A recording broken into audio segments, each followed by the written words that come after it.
రోమీయులకు వ్రాసిన పత్రిక 1వ అధ్యాయం. యేసు క్రీస్తు దాసుడును అపోస్తలుడుగా నుండుటకు పిలువబడిన వాడును దేవుని సువార్త నిమిత్తము ప్రత్యేకింపబడి వాడినైన పౌలు రోమాలో ఉన్న దేవుని ప్రియులకందరికీ, అనగా పరిశుద్ధులుగా ఉండుటకు పిలువబడిన వారికందరికీ శుభమని చెప్పి వ్రాయునది. మన తండ్రి అయిన దేవుని నుండియు ప్రభువైన యేసు క్రీస్తు నుండియు కృపా సమాధానములు మీకు కలుగుగాక. దేవుడు తన కుమారుడును మన ప్రభువునైన యేసుక్రీస్తు విషయమైన ఆ సువార్తను పరిశుద్ధ లేఖనముల యందు తన ప్రవక్తల ద్వారా ముందు వాగ్దానము చేసెను. యేసుక్రీస్తు శరీరమును బట్టి దావీదు సంతానముగాను మృతులలో నుండి పునరుత్థానుడైనందున పరిశుద్ధమైన ఆత్మను బట్టి దేవుని కుమారుడుగాను ప్రభావముతో నిరూపింపబడెను.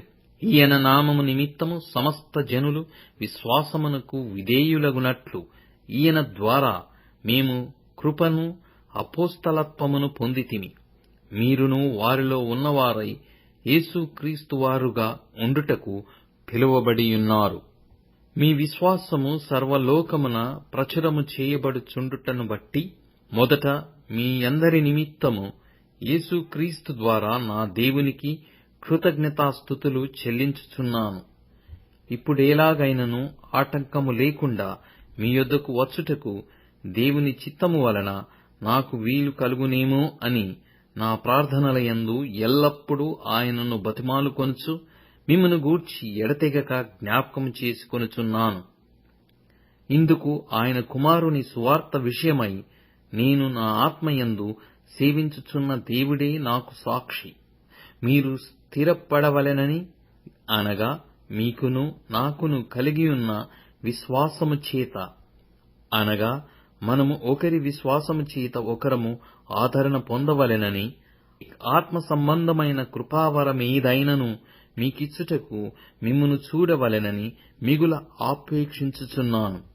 సహోదరులారా, నేను ఇతరులైన అన్యజనులలో ఫలము పొందినట్లు మీలో కూడా ఫలమేదైనను పొందవలెనని అనేక పర్యాయములు మీ యొద్దకు రానుద్దేశించితిని గాని ఇదివరకు ఆటంకపరచబడితిని. ఇది మీకు తెలియకుండుట నాకిష్టము లేదు. గ్రీసు దేశస్థులకును గ్రీసు దేశస్థులు కాని వారికిని, జ్ఞానులకును మూఢులకును నేను రుణస్థుడను కాగా, నా వలనైనంత మట్టుకు రోమాలోని మీకును సువార్త ప్రకటించుటకు సిద్ధముగా ఉన్నాను. సువార్తను గూర్చి నేను సిగ్గుపడువాడను కాను. ఏలయనగా నమ్ము ప్రతి వానికి మొదట యూదునికి గ్రీసు దేశస్థునికి కూడా రక్షణ కలగజేయుటకు అది దేవుని శక్తి అయ్యున్నది. ఎందుకనినా నీతిమంతుడు విశ్వాసమూలముగా జీవించునని వ్రాయబడిన ప్రకారము విశ్వాసమూలముగా అంతకంతకు విశ్వాసము కలుగునట్లు దేవుని నీతి దానియందు బయలుపరచబడుచున్నది. దుర్నీతి చేత సత్యమును అడ్డగించు మనుష్యుల యొక్క సమస్త భక్తిహీనత మీదను దుర్నీతి మీదను దేవుని కోపము పరలోకము నుండి బయలుపరచబడుచున్నది. ఎందుకనగా దేవుని గూర్చి తెలియక శక్యమైనదేదో అది వారి మధ్య విషదమైయున్నది. దేవుడు అది వారికి విషదపరచెను. ఆయన అదృశ్య లక్షణములు, అనగా ఆయన నిత్యశక్తియు దేవత్వమును జగదుత్పత్తి మొదలుకొని సృష్టింపబడిన వస్తువులను ఆలోచించుట వలన తేటపడుచున్నవి కనుక వారు నిరుత్తరులై యున్నారు. మరియు వారు దేవుని నెరిగియు ఆయనను దేవునిగా మహిమపరచలేదు, కృతజ్ఞతాస్తుతులు చెల్లింపనూ లేదు గాని తమ వాదముల యందు వ్యర్థులైరి. వారి అవివేక హృదయము అంధకారమాయమయను. తాము జ్ఞానులమని చెప్పుకొనుచు బుద్ధిహీనులైరి. వారు అక్షయుడగు దేవుని మహిమను క్షేమగు మనుషుల యొక్కయు పక్షుల యొక్కయు చతుష్పాద జంతువుల యొక్కయు పురుగుల యొక్కయు ప్రతిమా స్వరూపముగా మార్చిరి. ఈ హేతువు చేత వారు తమ హృదయముల దురాశలను అనుసరించి తమ శరీరములను పరస్పరము అవమానపరచుకొనున్నట్లు దేవుడు వారిని అపవిత్రతకు అప్పగించెను. అట్టివారు దేవుని సత్యమును అసత్యమునకు మార్చి సృష్టికర్తకు ప్రతిగా సృష్టమును పూజించి సేవించిరి. యుగములు వరకు ఆయన స్తోత్రార్హుడైయున్నాడు. ఆమేన్. అందువలన దేవుడు తుచ్చమైన అభిలాషలకు వారిని అప్పగించెను. వారి స్త్రీలు సైతము స్వాభావికమైన ధర్మమును విడిచి స్వాభావిక విరుద్ధమైన ధర్మమును అనుసరించిరి.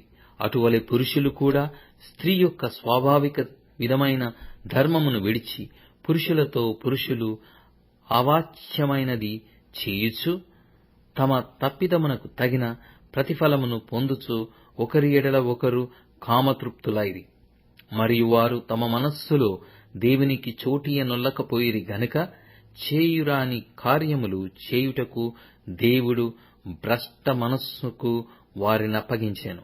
అట్టివారు సమస్తమైన దుర్నీతి చేతను దుష్టత్వము చేతను లోభము చేతను ఈర్ష్య చేతను నిండుకొని మత్సరము నరహత్య కలహము కపటము వైరమును వాటితో నిండిన వారై కొండెగాండ్రును అపవాదకులను దేవద్వేషులను హింసకులను అహంకారులను బింకములాడువారును చెడ్డవాటిని కల్పించువారును తల్లిదండ్రుల కవిధేయులను అవివేకులను మాట తప్పువారును అనురాగరహితులను నిర్దయులు నైరి. ఇట్టి కార్యములను అభ్యసించువారు మరణమునకు తగినవారు అను దేవుని న్యాయవిధిని వారు బాగుగా ఎరిగియుండియు వాటిని చేయుచున్నారు. ఇది మాత్రమే గాక వాటిని అభ్యసించు వారితో సంతోషముగా సమ్మతించుచున్నారు.